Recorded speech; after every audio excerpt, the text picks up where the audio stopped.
Note: the following video depicts a specific configuration of the notebook. The same removal and replacement procedures apply to all configurations of the notebook. Before you begin, remove the optical drive, if installed, base enclosure, battery, and primary storage drive. Removal. Using minimal force, lift the locking bar up on the touchpad board ZIF connector and disconnect the touchpad board ribbon cable from the system board. Caution: use care to prevent damaging the ZIF connector and ribbon cable. Using minimal force, lift the locking bar up on the Fingerprint reader board ZIF connector and disconnect the Fingerprint reader board ribbon cable from the system board. Caution: use care to prevent damaging the ZIF connector and ribbon cable. Remove the Fingerprint reader board ribbon cable from the adhesive that secures it to the top cover and guide it out from under the ribbon cables and front speaker cable.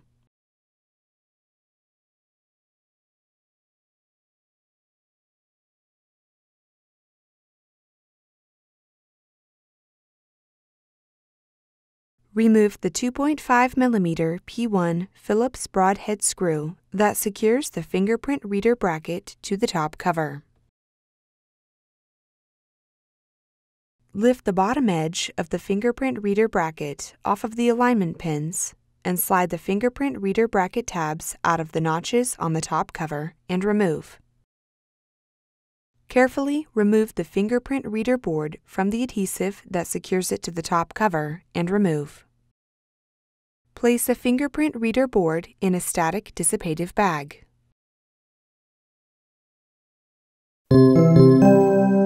Replacement. Remove the Fingerprint reader board from the static dissipative bag. Place the Fingerprint reader board into position on the top cover and gently apply pressure to adhere it to the top cover. Tow the Fingerprint reader bracket tabs into the notches on the top cover and lower it onto the alignment pins. Replace the 2.5mm P1 Phillips broadhead screw that secures the Fingerprint reader bracket to the top cover. Guide the Fingerprint reader board ribbon cable under the front speaker, keyboard ribbon, LED board ribbon, and touchpad board ribbon cables.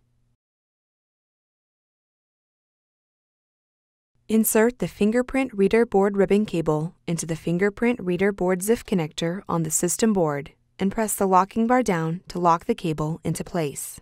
Caution: use care to prevent damaging the ZIF connector and ribbon cable. Insert the touchpad board ribbon cable into the touchpad board ZIF connector on the system board and press the locking bar down to lock the cable into place. Caution: use care to prevent damaging the ZIF connector and ribbon cable. Apply pressure to the length of the Fingerprint reader board ribbon cable to adhere it into position.